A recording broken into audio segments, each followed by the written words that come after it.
Olá, eu sou Luísa Luz Varg, coordenadora editorial da Politeama, selo voltado para a produção de cinema e audiovisual. Essa é a segunda edição de debates da sessão Politeama com o tema Cinema de Cronenberg, Heterossexualidades Dissidentes. O ponto de partida de nossa roda de conversa de hoje foi baseado no livro de Fernando Mascarello, David Cronenberg e a Psicanálise, A Feminilidade dos Homens Héteros em Existence, lançado em 2022. Nossos convidados são o autor, Fernando Mascarello, Daniel Kveler e Camila Terra da Rosa. Fernando, que muitos estudantes e pesquisadores de cinema conhecem como organizador da coletânea História do Cinema Mundial, é pesquisador e professor de teoria do cinema, história do cinema, análise fílmica, crítica cinematográfica e psicanálise. Daniel Kveler é psicólogo e psicanalista, mestre em psicanálise clínica e cultura e doutor em psicologia social e institucional. Daniel é também o autor do prefácio do livro de Fernando Mascarello. Camila Terra da Rosa é psicóloga pela PUC do Rio Grande do Sul, psicanalista, membro do Centro de Estudos Psicanalíticos de Porto Alegre, mestre em psicanálise clínica e cultura pela URGS e diretora do Departamento Científico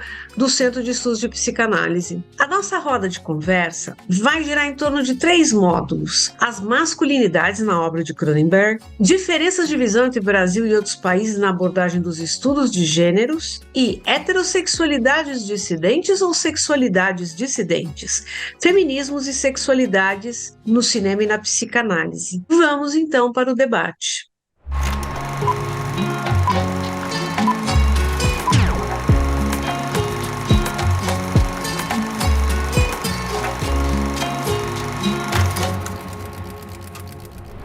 Vamos para o primeiro bloco e temos uma pergunta para o Fernando Mascarello. O que o levou a escolher como objeto de investigação de estudos a obra do Cronenberg e, mais especificamente, o filme Existence, para um estudo sobre masculinidades, campo raramente abordado em estudos de cinema sob a perspectiva psicanalítica? A análise fílmica para você seria insuficiente para discutir esse tema? Bom, boa noite a todas, todos e todes. Primeiro dizer que é um prazer, obrigado pelo convite, Luísa, para participar aqui da live da Politeama. Prazer estar com o Daniel e com a Camila mais uma vez aqui juntos, né? É, Sobre o Cronenberg, bom, primeira coisa, eu diria que sou um fã de Cronenberg de carteirinha desde o primeiro contato com ele. Eu acho que foi lá para 91, 92, quando foi exibido aqui em Porto Alegre o Mistérios e Paixões, baseado no Almoço Nu, né, do Burroughs. Enfim, né, fui fisgado desde o início por esse tratamento que ele tem recorrente, né, a respeito das sexualidades dissidentes, de uma maneira geral, e como elas acabam vindo vinculadas, né, à marca registrada do Cronenberg, que é essa aposta no objeto, no mutante, no monstruoso, e tudo isso relacionado com tecnologias as mais diversas, médicas, midiáticas, digitais, né, e também com relação com o capitalismo corporativo pós-industrial, né? É, Além disso, vale dizer que, né, na minha trajetória como pesquisador, eu sempre fui um pesquisador cinéfilo de filme noir, de masculinidades não hegemônicas. Falando um pouquinho de filme noir, né, a gente tem lá, para quem está um pouco mais familiarizado, aparece tanto aqueles protagonistas que são os caras durões, né, cujo ícone seria o Humphrey Bogart, como os homens tolos que caem, né, nas redes da mulher fatal e tal. Talvez o mais representativo seja o Burt Lancaster, né? E nenhum deles, né, mesmo o cara durão, eles não podem ser concebidos, né, compreendidos como homens hegemônicos. Como diz até uma teórica do filme noir, a Florence Jacobowitz, ela diz que as masculinidades no filme noir sempre são um inferno, sempre permeadas por sofrimento, etc. Dentro dessa trajetória, faz alguns anos, acho que até a Luísa estava lá em Santa Fé, né, Luísa? Quando eu apresentei pela primeira vez um trabalho sobre a questão da feminilidade, né, nos homens, que seriam os novos homens no neo-noir, né? Fiz até uma brincadeira com isso. E naquela oportunidade eu peguei 2 filmes e uma série, o Twin Peaks, do Lynch, né? O Drive, do Nicholas Winding Refn, que é sempre difícil de dizer, e aí o Existence. Então, pensando a questão da feminilidade, nisso poderiam ser, né? Talvez tratados como novos homens que surgem, né? Se insinuam ali naqueles filmes, né? E no Drive, no caso do Drive, parentalidades masculinas mais maternais, né, que aparece. No caso do Lynch, é, a gente tem uma homossocialidade muito forte, né, e um protagonista muito cuidadoso, né, com esses traços mais femininos nesse sentido. E o Existence, ali eu começava a me aproximar dele pensando principalmente no tratamento alegórico, que todo mundo reconhece que existe uma alegoria à erotização do ânus masculino, né, no Existence. E eu, desde há muito tempo, tenho leituras e sou praticante de meditação taoísta, né, então eu identificava ali alguma coisa de sexo taoísta, de erotismo taoísta e tântrico, porque são assemelhados, né. Então, a partir desse trabalho, né, principalmente, eu já vinha me interessando bastante pela questão do campo das masculinidades, né, principalmente das heterossexualidades dissidentes, e por essa época comecei a perceber a necessidade de buscar conceitual psicanalítico para entender, dentro dessas masculinidades dissidentes, mais femininas, né, a questão da psicogênese, né, da constituição psicossexual desses homens. Claro que, né, isso se dá em tenra idade, como a gente sabe, depois é reconfigurado, ressignificado na adolescência, mas e vai percorrer toda a vida, né? Mas essa questão das origens dessa constituição psicossexual masculina dissidente, mais feminina, eu acho que é fundamental buscar o aporte psicanalítico. Isso eu fui encontrar muito mais numa psicanálise contemporânea, que a gente costuma chamar de não falocêntrica, né? Porque a gente tem a tradição freudiana, principalmente nos anos 20, e a lacaniana, por certo, nos anos 50 e 60, e há controvérsias se nos anos 70 ele permanece falocêntrico, né? Então, contemporaneamente, a gente tem questionamento, que já é feito desde os anos 20, a Camila depois poderá falar um pouco disso, né? Pelas primeiras psicanalistas mulheres, já questionava essa questão do conceito freudiano nos anos 20 de feminino, né? Muito atrelada à questão da inveja do pênis, da mulher como um ser irracional, contra-civilizatório, né? Infantilizado, etc., né? O que acabou surgindo, né, foi uma possibilidade aqui em Porto Alegre, né, um interesse pela área da psicanálise, e resolvi fazer um segundo mestrado, aí tomando como objeto o Existence, do Cronenberg, né, e partindo assim, de uma questão que eu percebia que podia fazer dialogar o Cronenberg e a psicanálise, que é a questão de que na obra do Cronenberg, os protagonistas recorrentemente demonstram, né, um simultâneo fascínio e repulsa pelo feminino. Isso vai acabar, na primeira parte da obra, né, se a gente analisa a fortuna crítica dos filmes do Cronenberg, aparece muito a figura do feminino monstruoso, a gente pode explorar isso um pouco mais depois. E na segunda parte, na terceira, mais o masculino e sua monstruosidade, acopladas a uma masculinidade em mutação. Como a psicanálise também um dos destaques, assim, né, dentro da dinâmica edípica, né, tanto para o homem quanto para a mulher, mas principalmente para o menino freudiano, né, é a sua constituição enquanto homem heterossexual ser vinculada a uma necessidade de repúdio à sua feminilidade, né? E essa feminilidade, na obra do Freud, do Lacan e de outros, ela vem muito atrelada à homossexualidade. Aparece um vínculo muito necessário, né? O menino que não tem uma saída normal do Édipo, ele vai ser mais feminino e homossexual, né? Essas duas características acabam parecendo quase que juntas, né?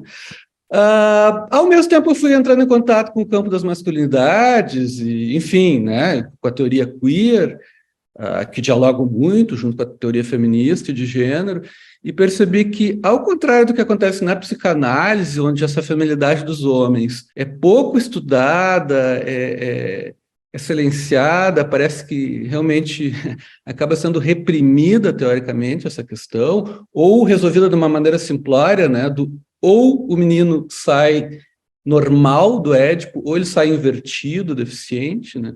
Ao contrário disso, dessa psicanálise falocêntrica, no campo das masculinidades, procura-se interrogar pelas razões culturais, políticas, históricas, antropológicas, desse repúdio à feminilidade, que é constitutivo das masculinidades hegemônicas.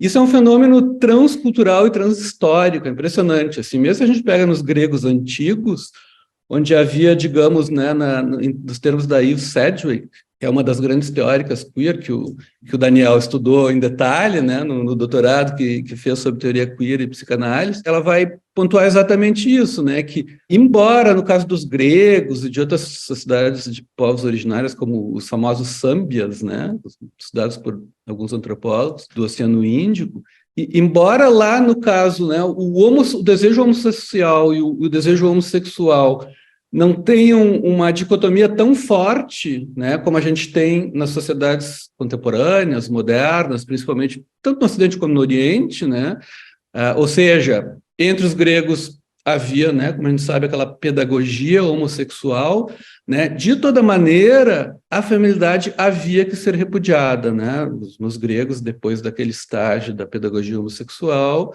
a gente sabe que os homens adultos só poderiam cumprir a função, né, do ativo, né, do penetrador na relação sexual com o rapaz mais jovem, né? Mas, diferente de lá, na sociedade contemporânea, a gente tem essa dicotomia muito forte, que, para o caso das mulheres, não existe, né? Tão forte, né? As fronteiras entre o homossocial e o homossexual não são tão fluidas, né? Enfim, o campo das masculinidades tem toda essa interrogação, e eu digo isso só para apresentar, então, a costura que eu acabei fazendo entre esses três grandes campos, que é o cinema, a psicanálise e os estudos de gênero e sexualidade, de uma maneira geral, com destaque para os estudos dos homens e das masculinidades e para a teoria queer, né? E só para responder o final da tua pergunta, Luiz, então, o que eu fiz foi não me limitar a uma análise fílmica, que seria já né, as análises fílmicas, às vezes, nos trazem conclusões super interessantes, seja pelas ferramentas que elas acabam construindo para análise dos filmes, ou pelas conclusões a que elas chegam, né? Mas eu senti que era necessário, para a própria teoria psicanalítica, muitos autores contemporâneos já têm apontado as lacunas, deficiências que a gente encontra na teoria psicanalítica com relação ao campo da subjetivação masculina, e principalmente da subjetivação masculina heterossexual.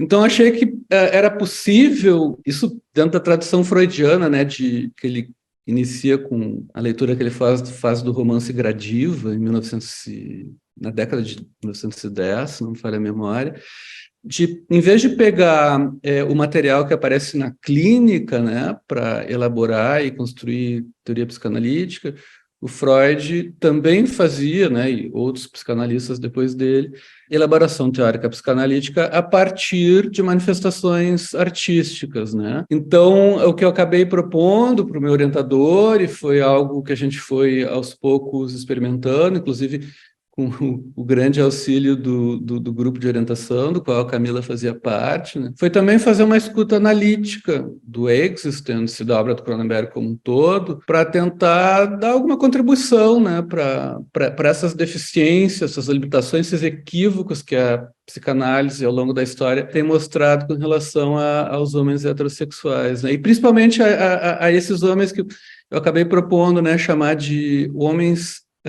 héteros eroticamente femininos, né? Fernando, obrigada pela sua resposta.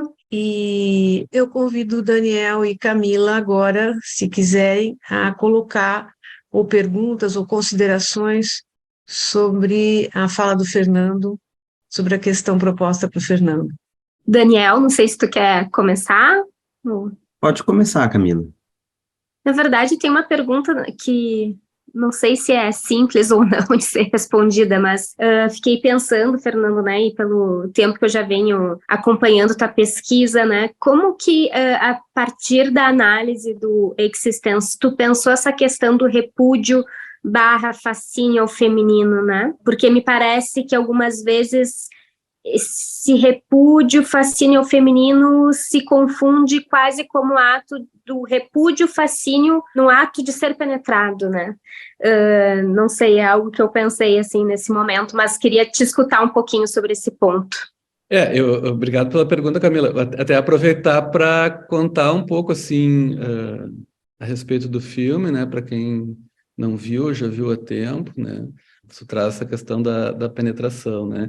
Então, o que há no Existence é um exercício fantasístico do Cronenberg, né? A respeito de realidade virtual, né? Então, é um jogo de realidade virtual que se chama Existence. A gente tem dois personagens principais. Então, a Jennifer Jason Leigh faz o que seria a grande criadora, né, de games, dessa ficção científica num futuro próximo. Inclusive, é bom falar, né, que o Existence é um dos inspiradores da série Black Mirror, né, uns 10 anos depois. Ele é lançado no mesmo ano que o Matrix. E nesse jogo, criado pela Allegra, que é a personagem da Jennifer Jason Leigh. Como no Matrix, né, que é do mesmo ano, 99, do Existence, os jogadores têm que se plugar ao que seria, no caso do Existence, o gamepad, por uma bioporta, né?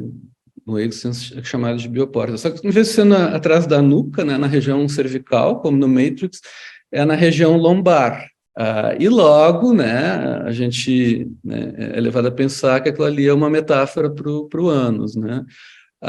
O personagem do Jude Law, que é um assistente da empresa e está numa demonstração lá desse novo jogo, que é o Existence, para uma plateia selecionada, né? Ao final dessa apresentação ocorre um atentado e eles têm que fugir, a dupla, e a Allegra leva o jogo junto, né, que está armazenado no gamepad, que é feito de tecidos de anfíbios mutantes, bem a tradição cronenbergiana, né? O jogo casualmente está armazenado nesse gamepad e em mais nenhum lugar, né? Não tem backup, é uma solução narrativa do Cronenberg.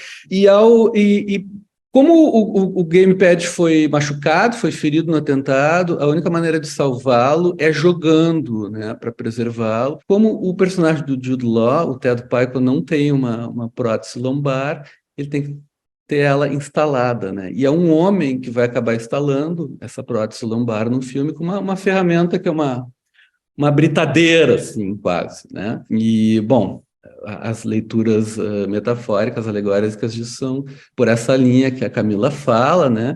Da penetração. Então, se a instalação é feita por um homem, depois o jogo, ao ser jogado, ambos, né?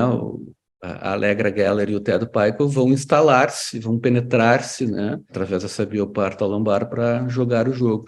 E aí, Camilo, eu aproveito para trazer um pouquinho da questão da alegoria tântrico-taoísta que eu chamei, né? Eles, ao jogar, eles acabam ficando deitados lado a lado na cama, né? E vivenciando, claro, aquela realidade virtual que a gente acaba assistindo, né, no transcorrer da narrativa. E tipo de iconografia que se produz ali é muito parecida, né? Uma das maneiras como eu sustentei assim a identificação dessa alegoria tântrico-taoísta é muito parecido com uma certa iconografia de sexo taoísta que existe, assim, que é disponível, até se vocês quiserem procurar na internet, é fácil de achar, né? Aliada à questão de que a própria Allegra fala em algum momento que não, nossos corpos estão lá deitadinhos na cama, como se estivessem meditando, e uma série de outras remissões e questões de narrativas, né, me fizeram apostar na construção dessa alegoria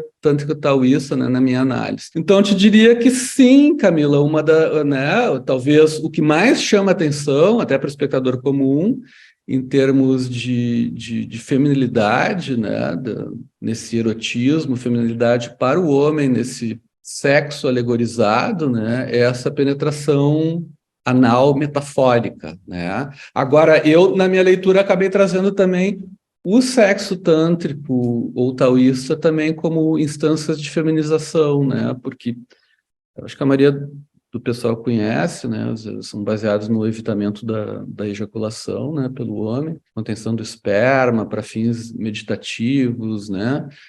E de desenvolvimento espiritual, né? Embora, né? Eu explico lá no livro, o erotismo tântrico e tal, isso são muito dinâmicos geográfico e historicamente, né? E nas diversas manifestações que eles tiveram ao longo do tempo, na Índia, no Tibete, na China e agora no Ocidente, principalmente depois dos anos 60, vai se modificando, né? Então, às vezes até o sexo tântrico tem sido acusado, né? Às vezes de comodificação, até charlatanismo, né? Enfim. Mas, sim, a questão da feminilidade passa por isso, né? Pela exploração dos prazeres anais, do ser penetrado, mas também pela questão do tipo de relação que no sexo tântrico taoísta os praticantes buscam, né? Que essa experimentação da espera, um sexo mais contemplativo, né, mais de entrega, de interioridade, porque está ligado à meditação, né, abertura ao improviso, né, e algumas exploração de gozos não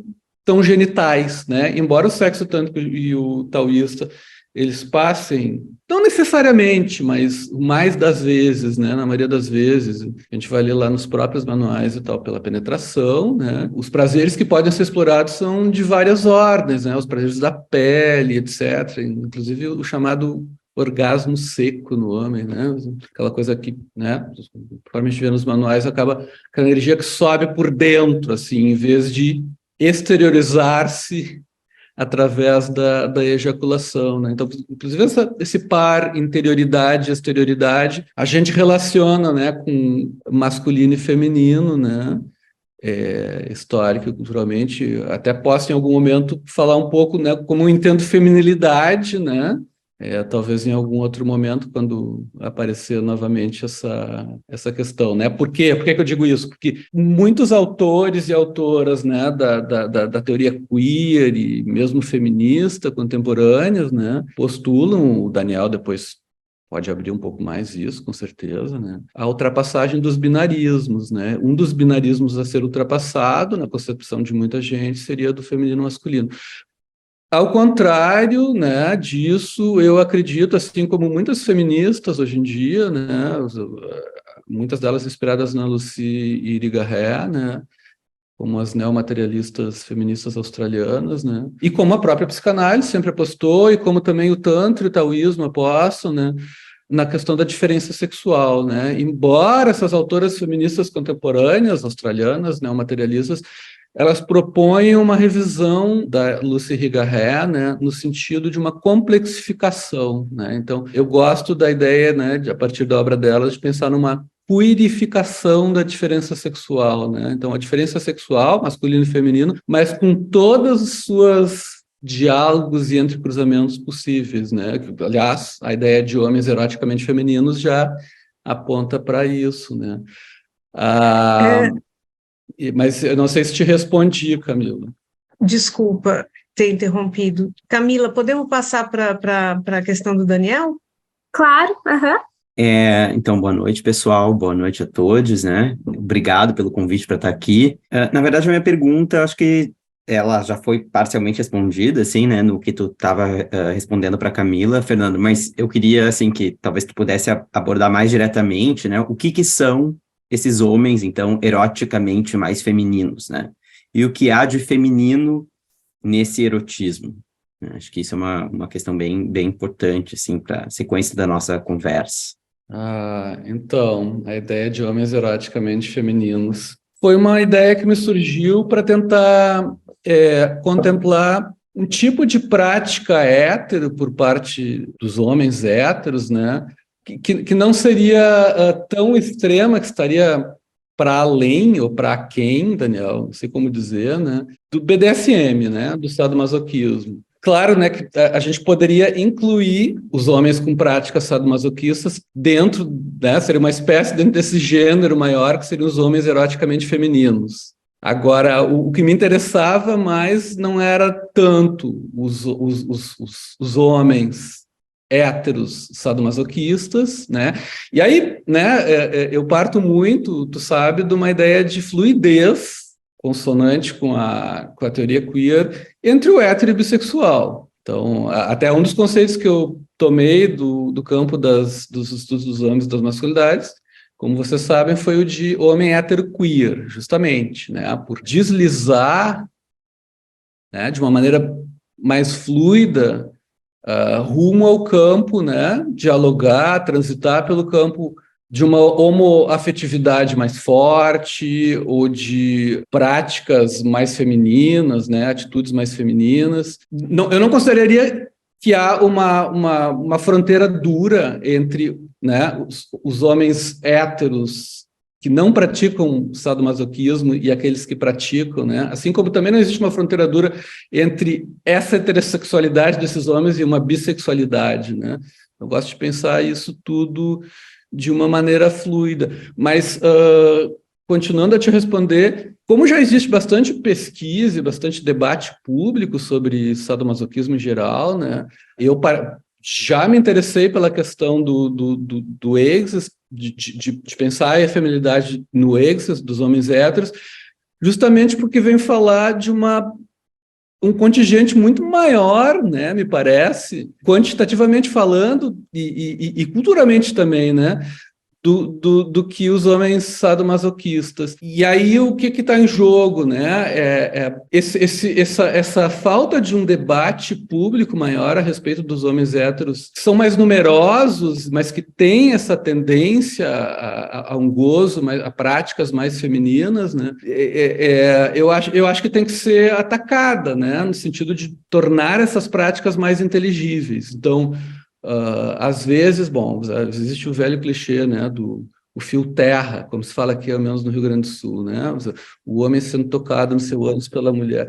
Isso muitas vezes é trazido, não é trazido ao debate, isso é mencionado, ventilado numa conversa de vestiário masculino, ou talvez no papo né, do casal, na cama.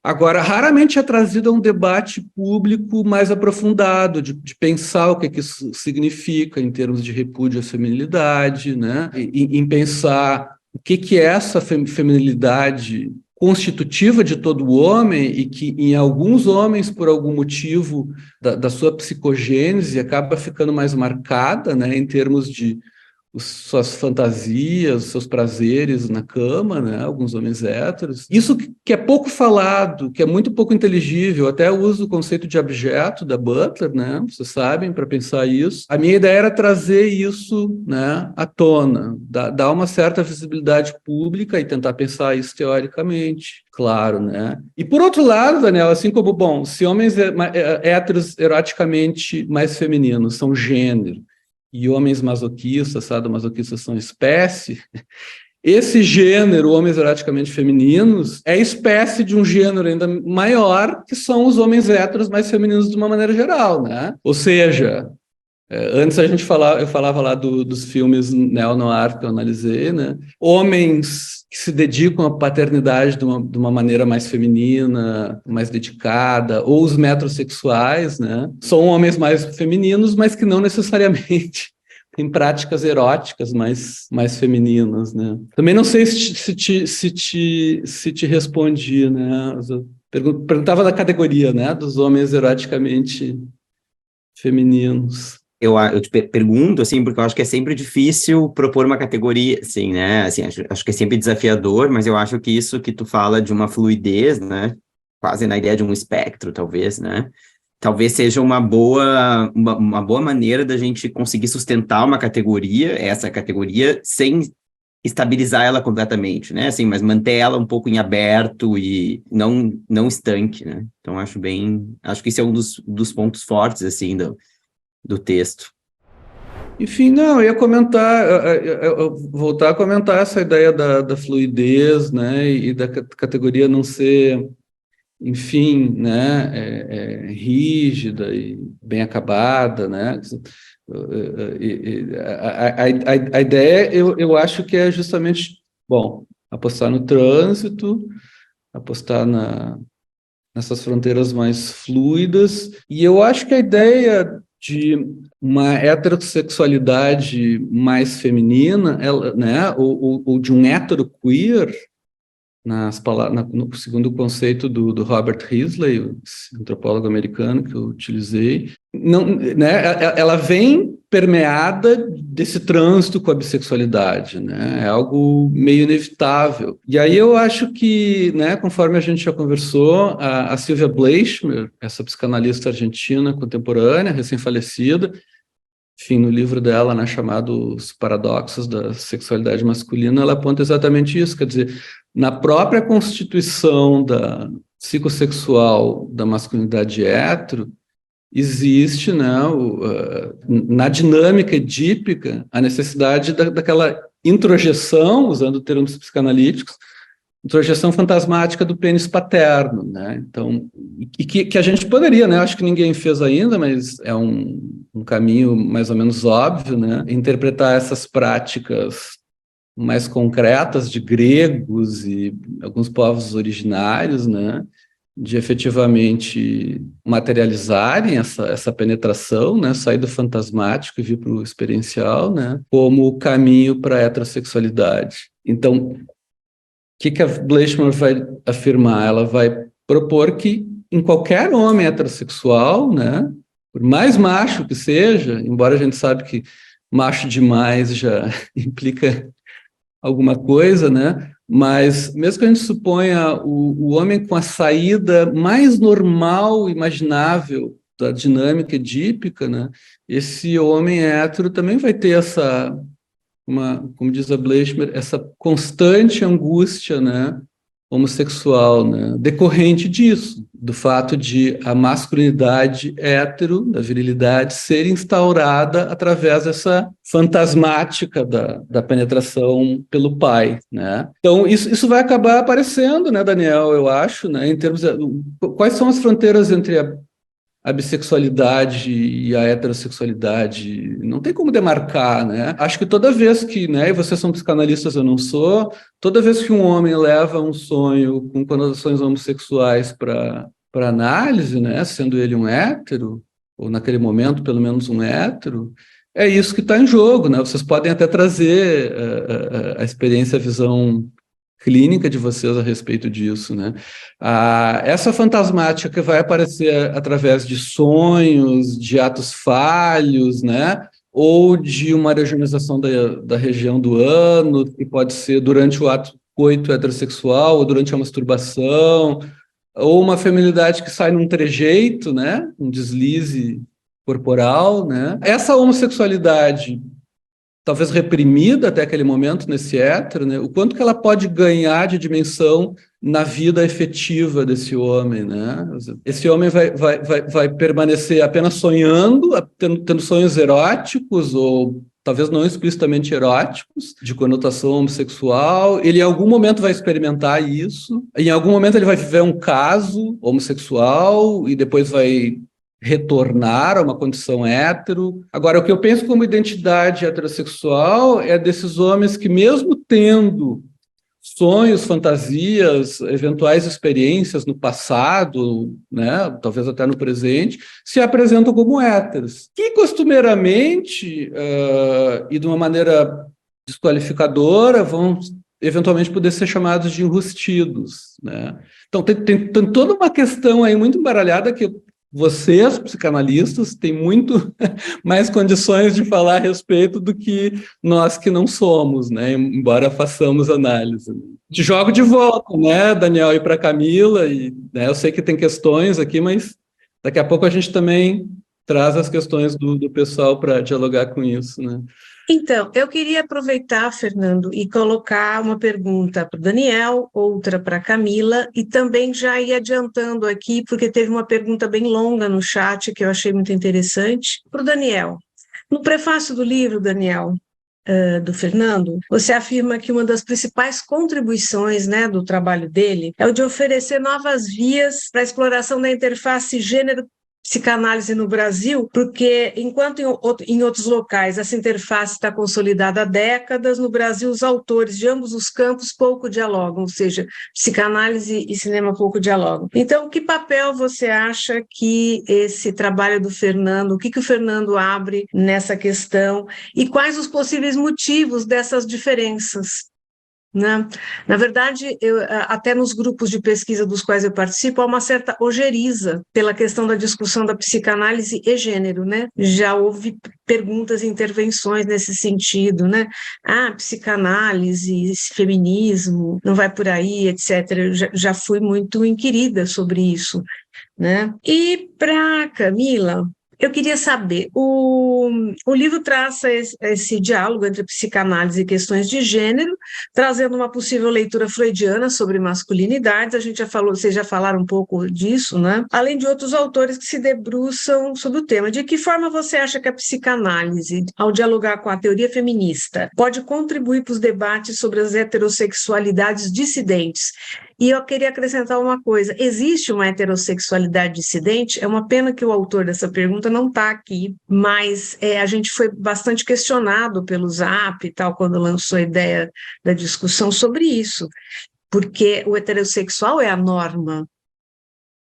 Então, existe uma heterossexualidade dissidente? Então, eu deixo esse desafio para a Camila. Bom, deixa eu só colocar aqui o que surgiu, de repente vocês incorporam, né? O Vinícius colocou aqui uma pergunta, que ele ficava pensando justamente em duas questões.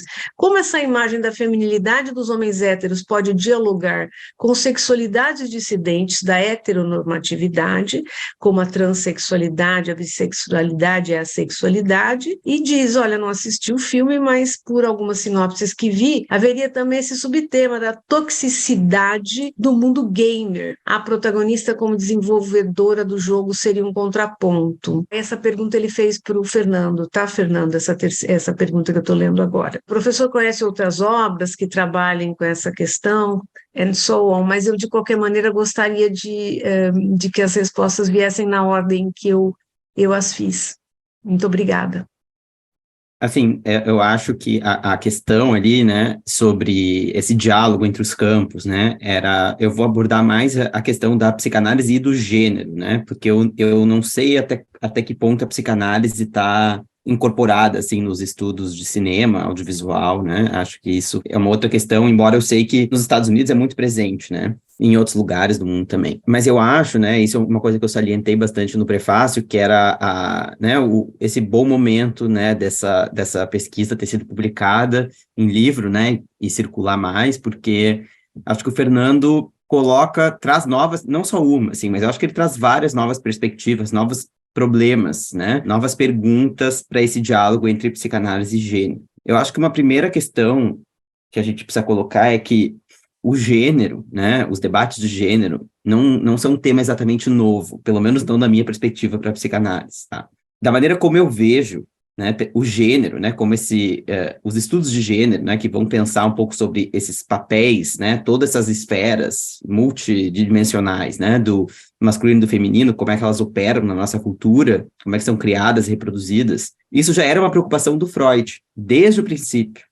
Né? Antes mesmo da publicação, né, da interpretação dos sonhos, nos escritos ditos pré-psicanalíticos, né? Então, quando Freud começa a ouvir as mulheres, né, as chamadas histéricas, que elas tinham um sofrimento psíquico que não encontrava uma raiz orgânica, uma das primeiras hipóteses que ele levanta é de que elas teriam sofrido um abuso sexual por parte de um pai perverso, enfim, né? Ele abandonaria essa teoria, tá? Mas o que se vê, em certa medida, é o Freud já olhando para a situação das mulheres, né, e para uma certa repressão da sexualidade naquela época. Então, ele já está partindo da desigualdade de gêneros para pensar o impacto, né, pensar o impacto dessa desigualdade de gêneros do ponto de vista da subjetividade, do psiquismo. Então, o Freud abandonaria essa teoria, mas o gênero permanece como um problema na obra do Freud. Tanto que de que um dos conceitos principais da psicanálise, que é o complexo de Édipo, trata, no final das contas, sobre como pessoas adquirem seus gêneros. Como é que uma criança vai vir a se identificar com um dos pais, o pai ou a mãe, e vai vir a desejar pessoas de um gênero ou outro. O Freud sempre esteve pensando nisso, né? Então, muitas vezes eu vejo algumas pessoas, alguns pesquisadores, psicanalistas também, dizendo, né, assim, colocando o gênero como um novo campo de pesquisa. Não, o gênero sempre foi uma questão. A diferença, né, porque a gente entende como estudos de gênero, é que o Freud, ele não conseguiu, digamos assim, associar essas descobertas que ele vinha fazendo com uma crítica sociológica relacionada ao gênero. Né? Então, quando ele diz que as mulheres, né, quando ele propõe a ideia de inveja do pênis, né, de que as mulheres teriam, né, uma tendência espontânea a invejar os homens, porque eles têm um pedaço de carne a mais do que elas, né, entre aspas, assim, e de que ele atribui isso a uma percepção natural, quase, né, ele não considera, né, de que talvez o motivo que as mulheres possam invejar os homens, né, seja o fato de que ter um pênis já é culturalmente codificado como um privilégio, né, no sentido de que os homens são vistos por si só a masculinidade como um lugar hierarquicamente superior, né, então os estudos de gênero, eles não vão negar de certa maneira, o que a psicanálise traz, mas vão inverter, talvez, a ordem do raciocínio, mostrando que o Freud, talvez, ele tenha lido os efeitos psíquicos das divisões de gênero na subjetividade, né? Só que faltou para ele associar essas duas questões, tá? Então, eu acho isso sempre um ponto de partida importante, assim, para colocar esse debate.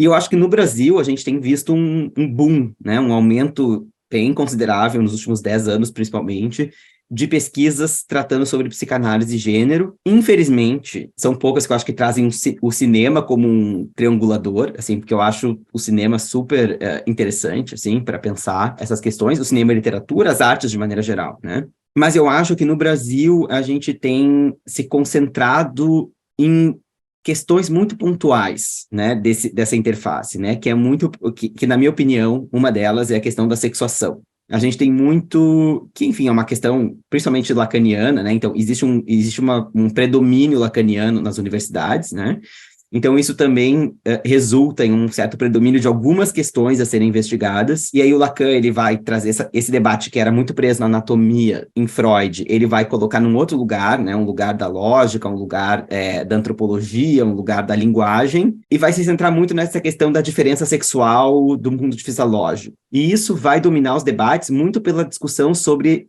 atualmente, pelo menos, sobre a questão trans, né, então se a transexualidade seria uma psicose, né, isso é uma visão que vinha desde a década de 70 muito forte e que hoje tem cada vez mais estudos focados em mostrar que isso seria uma leitura rasa do Lacan, mas também uma leitura que o Lacan também não pôde antever pelo seu momento histórico, enfim. Existe esse debate que me parece que toma muito a atenção das pesquisadoras, dos pesquisadores, inclusive porque eu acho que as questões trans, elas estão super na agenda, assim, né?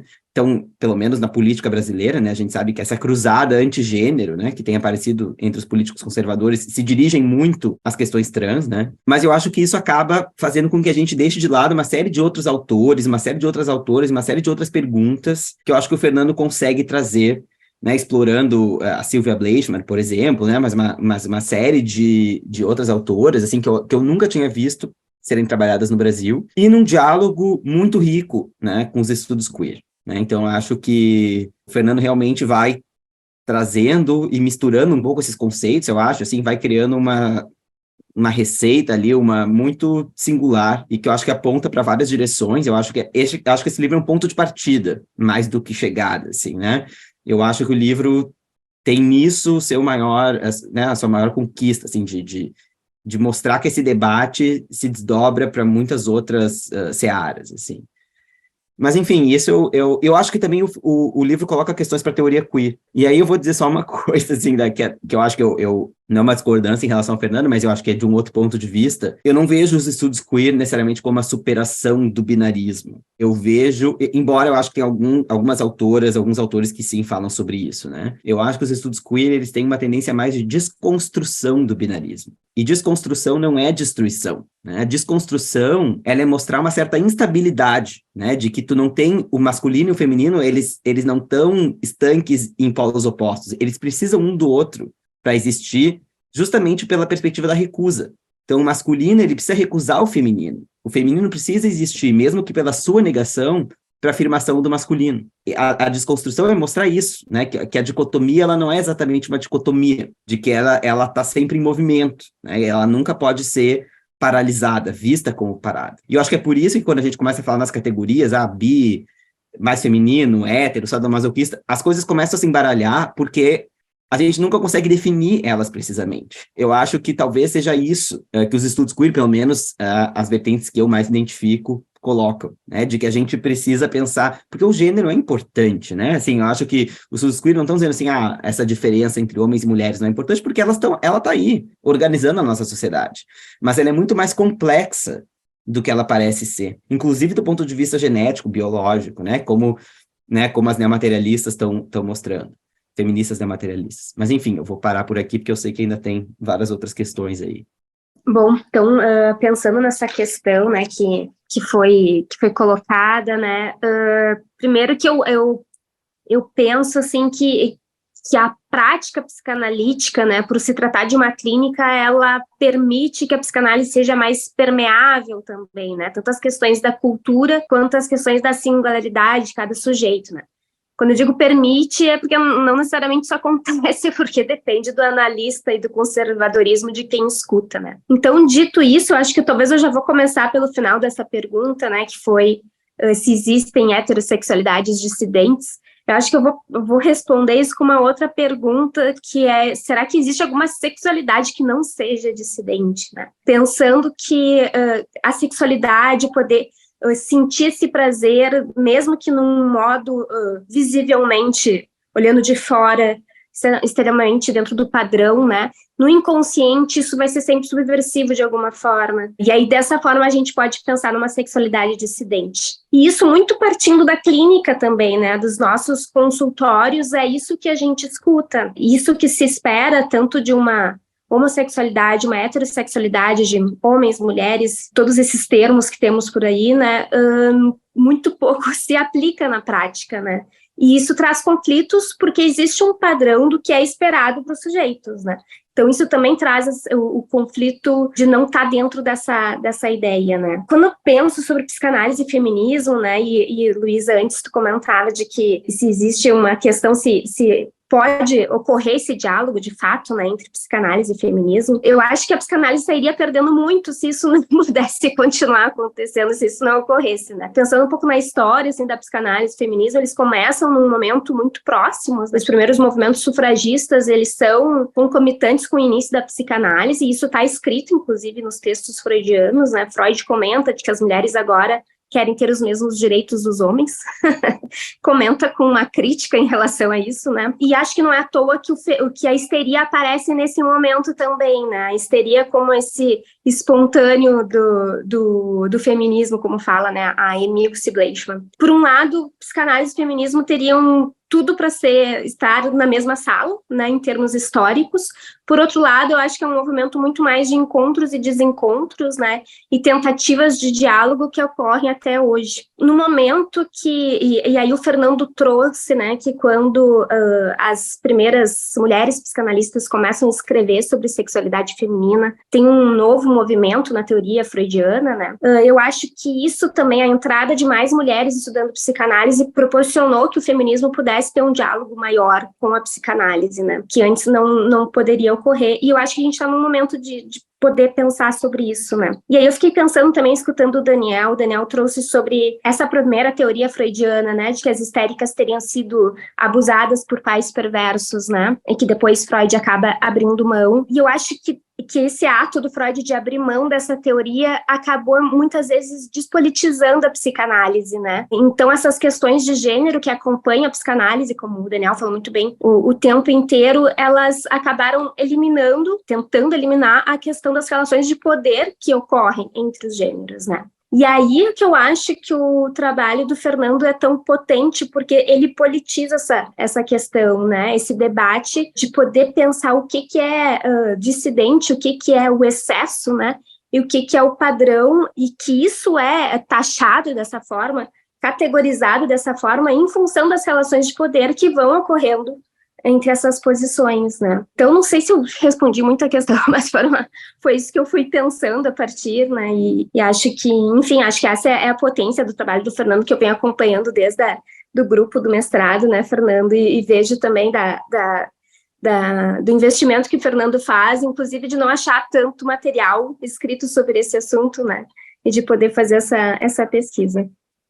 Camila, obrigada. Acho que sim, você foi até além um pouco do que foi perguntado, né? É um tema que não se esgota mesmo aqui, mas esses diálogos, não sei se são tanto de encontros ou desencontros, isso é um tema que mereceria sozinho ser aprofundado, né? Porque é interessantíssimo. Mas a gente está chegando aqui ao fim e tem uma questão aqui para o Fernando, que vou pedir para o Fernando ser bastante conciso na medida do possível, né? Porque é difícil com um assunto tão... É difícil ficar, né, num limite só, é um assunto tão complexo e a obra que o Fernando produziu também, né? Então, a primeira parte da pergunta que dirigiram para você, Fernando, como que essa imagem da feminilidade, né, que você fala dos homens héteros, pode dialogar com sexualidades dissidentes da heteronormatividade? Acho que em boa parte aqui todo mundo já tangenciou isso aqui, né, e já falou um pouco sobre isso. E aí tem uma pergunta que é mais específica, que é o Vinícius que fez a pergunta, se não existe no filme do Cronenberg, no que você analisa, mas eu diria até que há em outros essa questão, né, da toxicidade do mundo gamer, que no fundo eu sinto sempre assim, ele entra um pouco na obra do Cronenberg como esse mundo tecnológico, né, a sociedade contemporânea, eu entendo mais assim, mas não sei como você vê. Ele pergunta como você enxerga esse tema, uma vez inclusive que o filme do Cronenberg já tem suas 2 décadas, né, mais, né, um pouquinho mais. E se você conhece algumas outras obras, até mesmo no cinema, que dialogam com esse espaço social e com a presença de uma heteronormatividade, enfim. Aí é muito amplo, né? Mas eu diria que, pelo menos pela obra do Cronenberg, acho que dá para a gente responder a pergunta do Vinícius. É o Vinícius Reis, né? Pegando essa última parte, que é mais específica sobre o universo gamer, né? Vinícius, na época, isso não foi tão trazido mesmo pelos críticos, tanto jornalistas como acadêmicos, né? Foi talvez tangenciado por alguns, né? Agora, o que eu poderia te dizer, né? Eu acabei não me interessando por esse tema, porque, bom, meu trabalho já estava complexo demais, né? Quando tu questiona assim, se outros filmes, outras obras do campo audiovisual contemplam esse espaço social dos videogames, né? A primeira coisa que eu me lembro, não sei se você viu, né, é daquele primeiro episódio filmado em São Paulo, eu acho que foi a 5ª temporada, acabou de começar a 6ª, né, do Black Mirror, se chamava Striking Vipers, não sei se alguém viu, em que os 2 amigos, né, aí vem de novo essa questão, né, dos limites entre o desejo homossocial e desejo homossexual, né, e aí dá para fazer um gancho até, Vinícius, com isso que tu traz da transexualidade, porque naquele episódio, já nem pensando em não trazer spoilers, se aparecer vai ter que aparecer, né? São 2 grandes amigos que acabam jogando.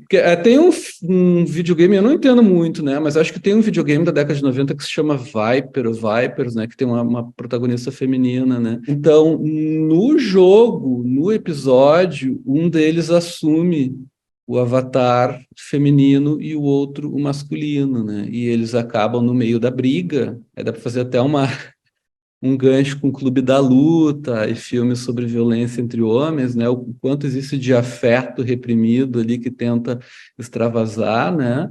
Até sexualmente, enfim, né? Eles acabam transando em determinado momento, né? Então é uma transa virtual através de um avatar de uma mulher e de um homem. É claro que isso aí, além dessas questões dessa fantasmática homossexual, que a Silvia Bleichmer muito bem aponta, vem a questão da transexualidade, né? Enfim, me lembrei assim, né, de passagens sobre esse episódio do Black Mirror, que é super interessante, além de filmado em São Paulo. Sobre a sexualidade, eu realmente não conheço, não tenho muita leitura, Vinícius, ficar te devendo, né? Enfim, eu acho que a teoria queer ela realmente é super complexa, e eu acho que ela, à medida em que ela vai, digamos, extrapolando, assim como a psicanálise também, né? Assim, quando vai extrapolando um pouco a universidade, as sociedades de psicanálise, ela vai também sendo um pouco vulgarizada, assim, no sentido de que vai se tornando objeto de um certo conhecimento popular. E também os movimentos sociais fazem uso dos conceitos, né? e com isso eu acho que também vai se tornando mais o território vai se formando para esse tipo de afirmação, né? De superação do binarismo. Isso até pode existir como um certo ideal, né? Assim, né? Como algo que se afigura num horizonte, né? Mas, enfim, e acho que na América Latina, sim, a teoria queer, ela veio com caráter ativista mais forte do que nos Estados Unidos, onde acho que tem uma predominância, assim, de um discurso mais desconstrutivo. Então, pode ser que sim. Mas, de qualquer maneira, assim, eu acho que aí é um pouco de como eu leio a teoria queer e o que eu acho mais produtivo, né? Porque, ainda falar em homem e mulher, mas só um pouquinho. Em que mundo as pessoas estão vivendo, assim, porque até onde eu sei, eu acordo, eu desço da minha casa, tem pessoas que se identificam como homens e mulheres, e a maioria, né? Então eu acho que ainda faz sentido falar disso, né? Claro que com viés crítico, né? Assim, né? Não no sentido de naturalizar, mas de tensionar também, né? Obrigada, Daniel, muito obrigada. Bom, Fernando, Camila, Daniel, estamos chegando ao fim desse diálogo. Estão agradecendo aqui, Fábio, né, o pessoal está agradecendo. Foi muito, muito bom contar com vocês hoje aqui. E vamos encerrando, então, essa segunda sessão do Politeama. A próxima vai falar de horror e ficção científica. E aí, de repente, nós vamos entrar mais num ponto que foi tangenciado aqui no começo, não é? Que é o feminino monstruoso, enfim. Mas aí já sob as lentes do cinema. E é isso. Muito obrigada. Boa noite. Boa noite, pessoal. Obrigada, boa noite. Boa noite, obrigado. Obrigada pela sua audiência. Se gostou do conteúdo e puder ajudar, se inscreva em nosso canal e compartilhe com amigas e amigos. Em breve teremos novas edições da Sessão Politeama e mais vídeos publicados por aqui. Até lá!